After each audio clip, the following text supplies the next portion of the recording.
Guys welcome back to another video अपने YouTube channel. Kodi install करने से पहले उसके बारे में जो प्रॉब्लम्स है वो आपको जान लेना जरूरी है। बहुत कोई से कोडी इंस्टॉल नहीं हो पाता है, ना ही उस पर GTV चला पाते हैं क्योंकि उन्हें पता ही नहीं है कि उसे सेटअप कैसे करना है। सेटअप के बारे में ऑलरेडी वीडियो बना चुका हूँ, बट फिर भी बहुत कोई का नहीं होता है। इसका प्रॉब्लम्स क्या है मैं आपको बता देता हूँ एक एक करके। सबसे पहला जो प्रॉब्लम वो ये है कि कोडी का जो वर्जन है वो 3-4 वर्जन है जो आपको वेबसाइट में अवेलेबल है।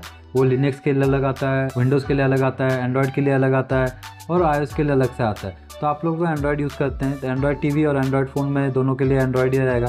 तो आपको एंड्रॉयड का सेक्शन में जाकर उससे डाउनलोड करना। बहुत कोई प्ले स्टोर में मिल जाता है, प्ले स्टोर में नहीं मिलता तो आप डायरेक्टली कोडी का वेबसाइट में जाकर कोडी को डाउनलोड कर सकते हैं।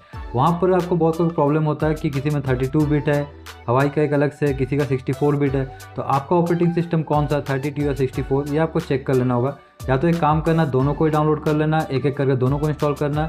जो इंस्टॉल हो जाए वही आपका वर्जन है, सिंपल सा तरीका है। दूसरा चीज़ ये है कि हम जब भी कोड इंस्टॉल करते हैं तो इंस्टॉल करने के बाद हम लोग क्या सेटअप करना पड़ता है, रेपोजिटरी। तो रेपोजिटरी जो है उसको तरीका है, 2 तरीका है इंस्टॉल करने का। तो पहला जो तरीका हम लोग ऐड सोर्स में जाकर वेबसाइट लिखते हैं। अभी रिसेंट जो वेबसाइट है वो मैं नीचे दे दूंगा, आपका कमेंट में देख लेना। उस पर जो रिसेंट वेबसाइट है उसके थ्रू रेपोजिटरी इंस्टॉल करते हैं। या दूसरा तरीका होता है कि हम रेपोजिटरी को डायरेक्ट डाउनलोड कर लेते हैं, उसको भी मैनुअली इंस्टॉल कर लेते हैं। इसके बारे में दोनों वीडियो बताया हो, पहला मेथड सेकंड मेथड दोनों का वीडियो बना हुआ है। आप देख लेना रेपोजिटरी कैसे इंस्टॉल किया जाता है। ये हो गया दूसरा चीज़, रेपोजिटरी इंस्टॉल करना पड़ता है। थर्ड जो चीज़ होता है वो है हमारा प्लगइन या एडॉन्स, जो भी बोले हम लोग प्लगइन्स बोलते हैं बट एक्चुअल में वो एडॉन्स होते हैं। अब एडॉन्स में प्रॉब्लम क्या था, बहुत को इंस्टॉल करते हैं, रेपोजिटरी को अलग इंस्टॉल करते हैं और एडॉन्स को अलग से इंस्टॉल करने जाते हैं मैनुअली। तो वहाँ पर क्या होता है, एक डिपेंडेंसी का एरर आ जाता है। क्यों? क्योंकि जो रेपोजिटरी है उस पर सारा फाइल है जो कि आपका फेच करता है प्लगइन। प्लगइन क्या करता है कि प्लगइन जब इंस्टॉल होता है तो वो रेपोजिटरी से ही सारा फाइल को लेता है। अगर आप रेपोजिटरी गलत डाल दोगे तो वहाँ प्लगइन को कहाँ से मिलेगा वो फाइल, तो वहाँ पर आपको दे देगा ऊपर में डिपेंडेंसी का एरर। इसलिए रेपोजिटरी और प्लगइन दोनों का मैच होना बहुत ज़रूरी है। आपको पहले रेपोजिटरी सही इंस्टॉल करना है, उसके बाद फिर आपको प्लगइन डालना है, तब जाके दोनों एक साथ काम करेगा, उसके बाद ही आपका वर्क करेगा।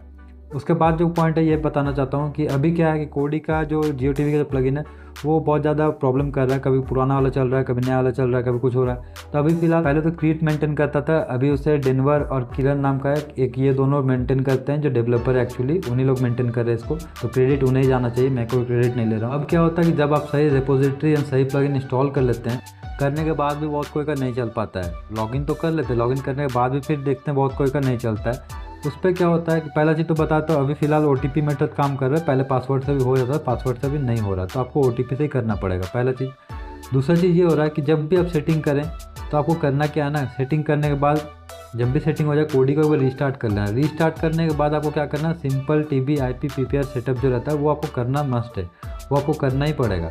वो नहीं करने से आपका क्या होगा, टीवी में आपका चैनल लिस्ट शो ही नहीं होगा। आपको एडवांस में जाकर चलाना पड़ेगा, चलेगा, बट टीवी का जो चैनल लिस्ट में टीवी दिखाता है वहाँ पर आपको शो नहीं करेगा। तो इसलिए आपको IPTVR को इंस्टॉल करना जरूरी है, ठीक है। अब क्या होता है कि बहुत बार किसी का कैचअप आता है, किसी का नहीं आता। तो ये मैं बता देना चाहता हूँ कि कैचअप के लिए क्या है ना, एक फाइल रहता है, वो फाइल क्या होता है कि अपडेट होता रहता है। अब अगर आपका जो अभी रिसेंट प्लगइन है उसके साथ अगर कैचअप नहीं आ रहा कोई कारण से, तो फाइल में कुछ प्रॉब्लम हुआ तो कई बार अपडेट भी होता है या आप मैनुअली भी वहाँ पर वो लिंक रहता है, क्योंकि कैचअप का लिंक बहुत को प्रोवाइड कर देते हैं। आप अगर मैनुअली उसे डाल देते हैं वहाँ पर लिख के तो आपको कैचअप आ जाएगा, तो उससे कैचअप का भी प्रॉब्लम सॉल्व हो जाता है। बाकी आपका जो भी एरर हो गया, HTTP एरर या कुछ और जो एरर आता है, वो सब यही कारण से आता है क्योंकि आप लोग प्लगइन गलत डालते हैं या तो आप लोग का रिपोजिटरी को गलत डाले हुए। तो याद रखिए ये दोनों चीज़ एक ही होना चाहिए जो कि एक साथ कनेक्ट होता है। लैपटॉप के लिए भी यही रूल अप्लाई होता है और टीवी के लिए भी ये रूल अप्लाई होता है। इनफैक्ट मोबाइल में भी करना चाहे तो सेम प्रोसेस है, सेम रूल है, आपको ऐसे ही करना पड़ेगा। सब चीज़ों का आप ध्यान रखिएगा, तभी जाकर आपका कोडी वर्क करेगा। कोई भी प्रॉब्लम होता है तो आप मुझे DM कर सकते हैं, मैं कोशिश करूँगा आपको प्रॉब्लम सॉल्व करने का।